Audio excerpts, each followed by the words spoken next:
कोई दो गुट हो और कोई विवाद हो जाए तो किसी व्यक्ति की तरफ से आकर खड़े हो जाओ तो कहते फलाने फलाने के पक्ष में है, कहते फलाने फलाने के पक्षधर हैं।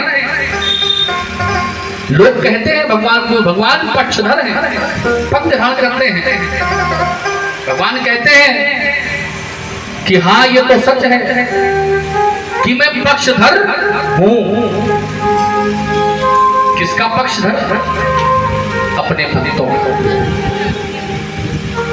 जो सच्चे हृदय से मेरी स्तुति करते हैं, जो सच्चे हृदय से मुझे ध्याते हैं, जो सच्चे हृदय से मेरा स्तवन करते हैं, जो सच्चे हृदय से मेरी वंदना करते हैं, जो सच्चे हृदय से मेरा नाम जप करते हैं, ये सच है कि मैं उनका पक्षधर हूं। लेकिन एक बात का ध्यान रखना कि भगवान किसी विशेष जाति के पक्षधर नहीं है। भगवान के भक्त किसी भी जाति में हो सकते हैं। जाति का अर्थ मेरा ब्राह्मण ठाकुर बनिया और शुद्ध से नहीं है। जाति का अर्थ है वो देवता हो, दैत्य हो, राक्षस हो, यक्ष हो, गंधर्व हो, किन्नर हो, नर हो, नारी हो, कुछ भी हो। यदि वो मेरी स्तुति करता है तो फिर मैं उसका पक्ष धरता हूं। और किसका पक्ष रखता हूं ये भी सुनिए कि निर्मल मन जन सो मोहि पावा, मोहि कपट छल क्षेत्र न भाव।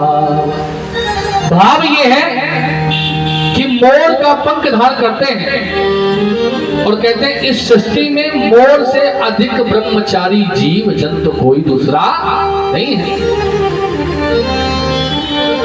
मोर के बारे में आपको पता है कि मोर सबसे पवित्र पक्षी है, इसीलिए भगवान वो माया से परे है।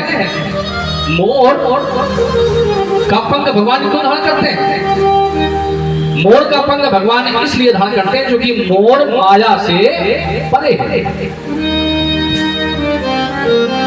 मोर कभी भी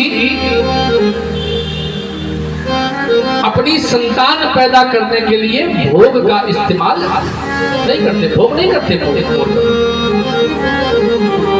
मोर तो केवल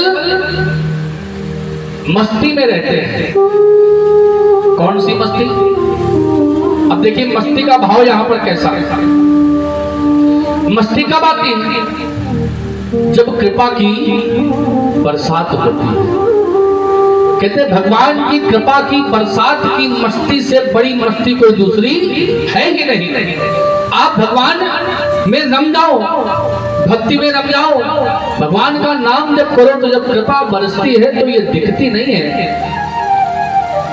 और जो लोग इस मस्ती सराबोर होते हैं यानी भीगते हैं, भाई जब वर्षा होगी तो क्या होगा? वर्षा का जल यदि हमारे आपके ऊपर गिरेगा तो हम क्या होंगे? भीग जाएंगे, है ना, तर जाएंगे, सराबोर हो जाएंगे।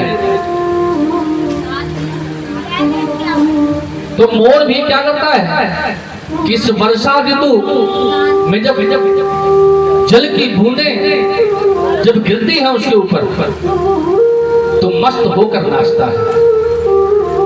तो मोर के वर्षा ऋतु